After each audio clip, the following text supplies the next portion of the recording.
ตึงขนาดเลยจังคายมาคุยเลยยังมาลงเพจอันผูกเข้าท้ายกันเลยเขาเท้าเลยสุดเจนานเยอะอยู่เคอเฉพาะอยู่เคอ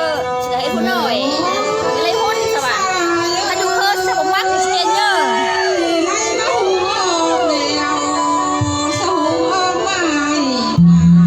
จะไปให้แบบหมอลำคนเขาเคยแบบหมอลำเอาเขาเท้าเลยข้าเขาเท้าก็จะเอามืด มือ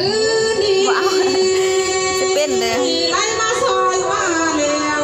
สวย เจ้าภาพนี่นะภาพงาน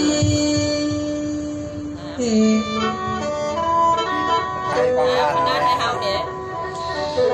ได้มาหน่อยนึงนั่นหนาตาเบ่งต้องไปใหม่แล้วออกเรื่องฟังได้มีแต่คนนอนมันนี่ว่าจะสั้นว่าสายเอ้ยได้มาอายแล้วเนินมาเฮาก็เมื่อทรงลำก็ฮอดคนดีนะหน่อยเอ้ยเฮาเมื่อทรงบินยางก็ฮอดคนเมีย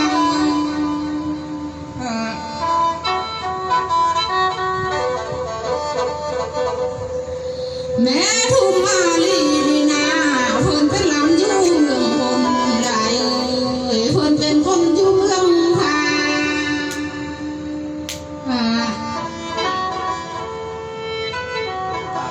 งามแล้ว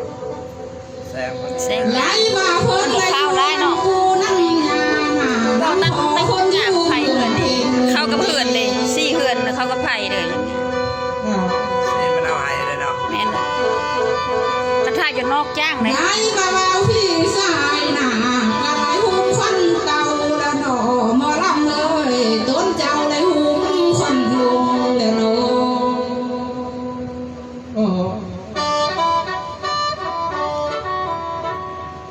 โอ้ยสายเอ้ยไล่มาควันหัวเพอก็คงกำลงมาอยู่น้ำเจ้าแล้วหนอไอ้เอ้ยควันเขาพนันมาอยู่น้ำพิงเลย ง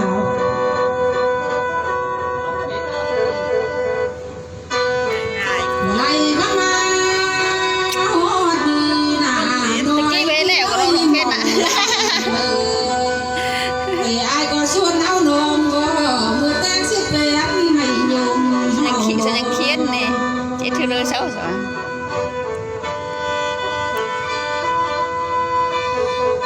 หมอลำเลยไอ้ก็ชวนเอานางนาพากันจมเสือไม่ตัง อาจารย์เห็นตื่นสั่งนอนนะตื่นไล่ได้กันผ่านนอนแล้วนั่นนะ ไล่มามาชวนละหางเสื้อผู้บ่มขับยี่บ่อย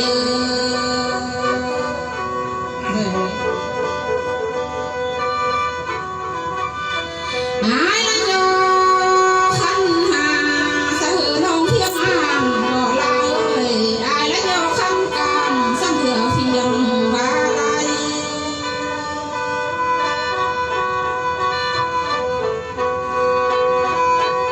ดามาดีเจอแท้เดีหายสลายหางสลาหมอลำนี่นะ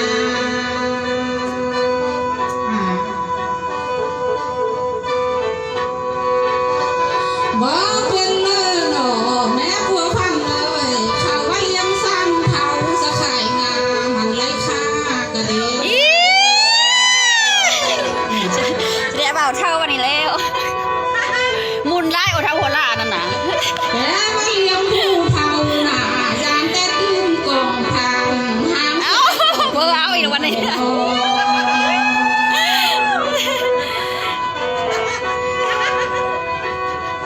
ไม่เคนเขาต่อยหัว ไล่ตั้งไล่ตูดแล้ว ในพนานี่นาน้อยกินเลยหมอลำคอยเอ้ย คืนที่บอกไปจำยัดด้วย อายพนามือนี่นาน้องบ่มัก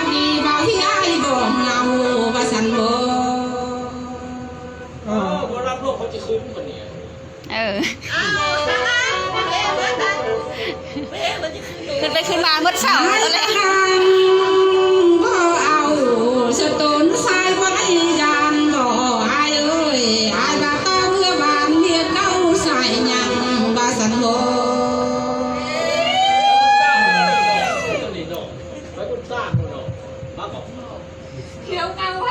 จ้าอยากเป้าเลยอยากช่วยเลย มือนี้ไล่มาหอดนี่นาน้องก็ลังอยู่กันไม่ได้เอ้ย เขียนน่ะ มาตั้งเอสสมักยอกตั้งเอสสมักยอกเท่านี้อ่ะยอกนี่สมักหัวมักม้วนอ่ะเขาบอกว่าจะเจ้านอนมา ต้นนางก็ไม่งาน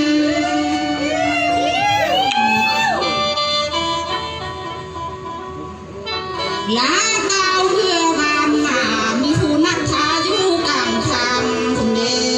ยว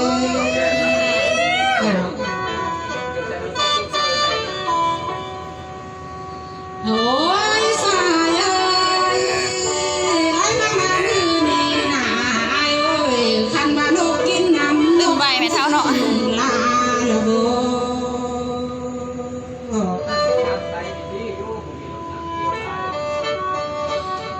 ขันบักกากินกาสกาคำที่เอิ้นจากลายเอ้ยนกกินมาท่วมท่วมหนาและนกสิเลยจ้าคนทางเด้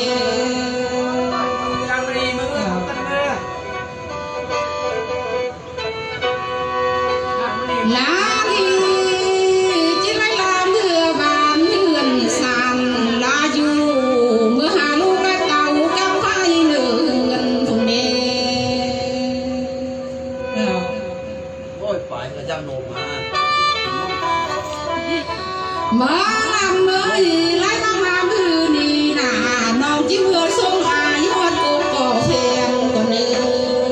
นางสิเพื่อส่งสายนาฮอดเล่นก็มัน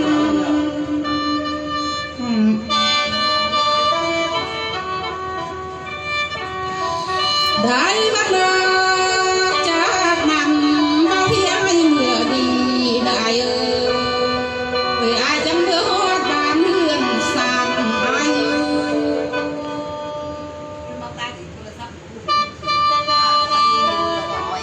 อายจังเมื่อหอดเด้อลูกและเต่ากับเราเมียแพงไงนะ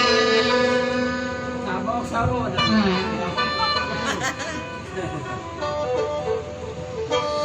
โอ้ยสายเอ้ยขันอายเมื่อหอดบ้านหน้าอายเอ้ยขันเบียร์ชักทำหน่อยอายคอยตั้งบ้านละเด้อ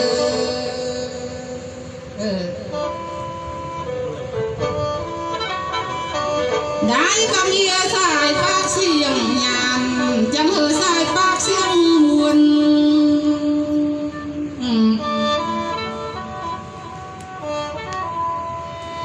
หมอลำเอ้ยเมียอายหักปากเจอหอนอายควันเจอเด่นเนื้อละเนื้ออายจังเห็ดเจอเด่นเด่นคือลำน้ำก่อนเด้อจากไปเห็ดเจอหอนคือลำไฟลุนเนื้อ ตอนนี้ก็ยังรับเลยก็ยังยินไม่ได้ อยู่ทางล่างยังไม่ยินเนาะ แจ้งอยู่ทาง มี ได้ มี บ่ เออ จังเดาเด่นเดาต่อมีทาง เข้าไปบนครัวมิดยินเดิน ว่าอายไปมื้อนี้น่ะไปต่อยักมันสนามลากินแค่แม่ มันฟังเรื่อง อายจังเดาต่อเมียใส่เด้ออายว่าไปต่อแย่เด้อน้ำสาวหงคำพงรวยสาวบังมาหอม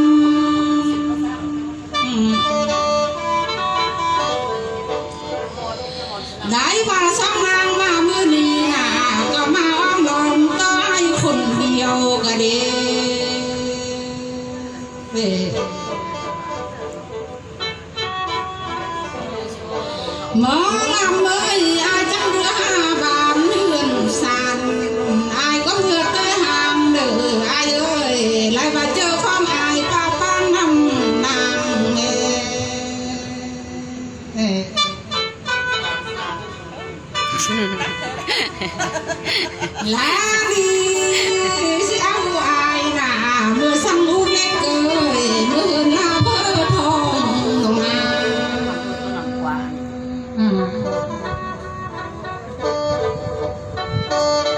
อายเมื่อลำน้องเอ้ยน้องเสียวอายเมื่อสังลูกพ่อเมื่อยืนนางบ่เศร้า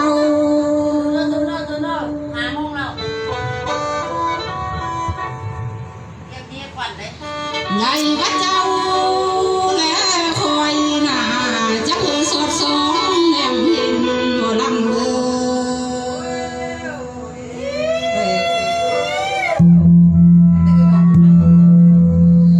มือนี้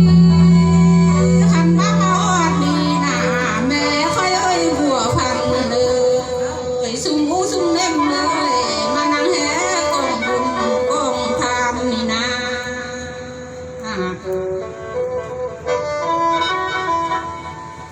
ไหลมาเฮอแม่ทุ่มมาลีนี่นาเฟือก็เฮออยู่เท่าเนอมาเท่าก่อนทำเมื่อนี้เฮออยู่มันอยู่ยาวพี่น้องเอ้ย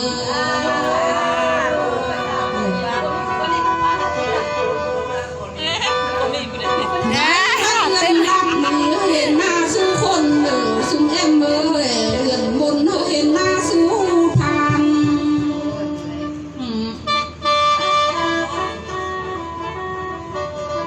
โหทำงาน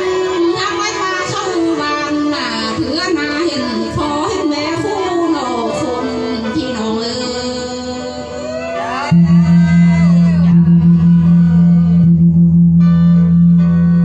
อีกอันหนึ่งมันน่ะแม่บัวพันเลยอายคำลาบ่เฮอเบาเลยคันว่าแม่บ่ทันมีคู่น่ะปีหน้านี้อะไรคู่มาแม่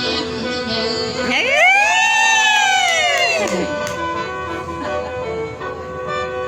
เอาตำเทา หรือมาแค่มาทำนี่เพียงเลยออกเงิน12เฮอไรแพงมานอนยังส่วน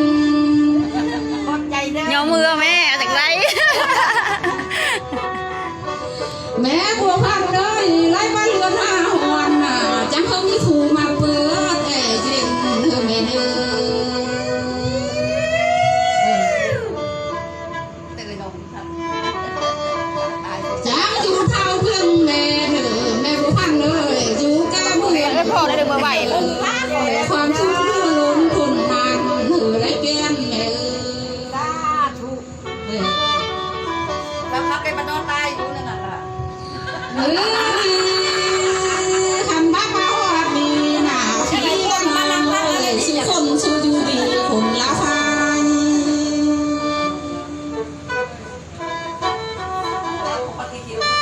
ได้บ้ามาลำอายความรวยหมอกแขมความรวยห่มคำก็ล้ำเดียวกันพี่และน้องอยู่งานคนทางที่น้องเอ้ย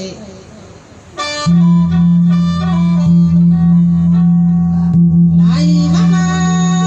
ฮอดนี่น่ะความคับคอยสติเข้าซ้ำได้ก็เด้อขอแม่เอ้ยดวงทางคอยเอ้ จะเฝ้าจะพัก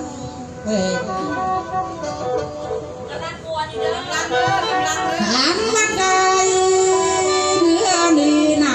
ไหลมาหงช้ำนางนี่น่ะว่ามีแนวสีสืบต่อ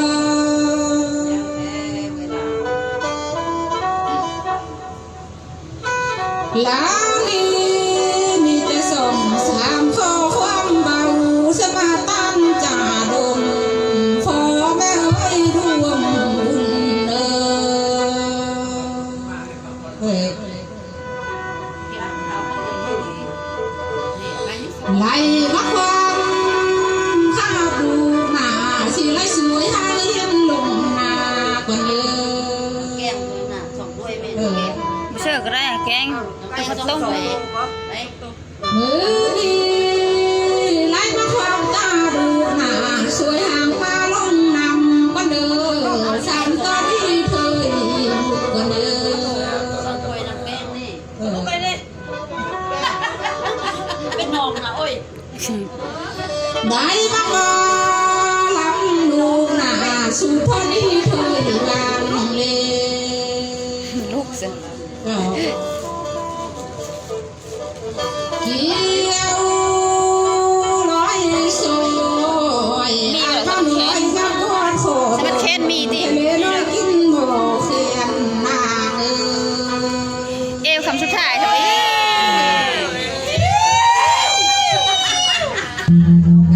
เสียงตะคันคอให้นะคะ การเนาะขับกองบุญกองทานว่าสะเธอวันเดียววันต้นเขาเองช้ำเป็นหลับเป็นปางสตาเฮาเนาะได้ว่าเฮ็ดบุญเฮ็ดทานเนื้อแม่เพิ่นกะวันพอวันแม่น้องหลวงผัดยังเธอทางทีมหมอลำมาขับส่งกองบุญกองทานคือว่าส่งแม่ก็หันลำมุ่งบุญแม่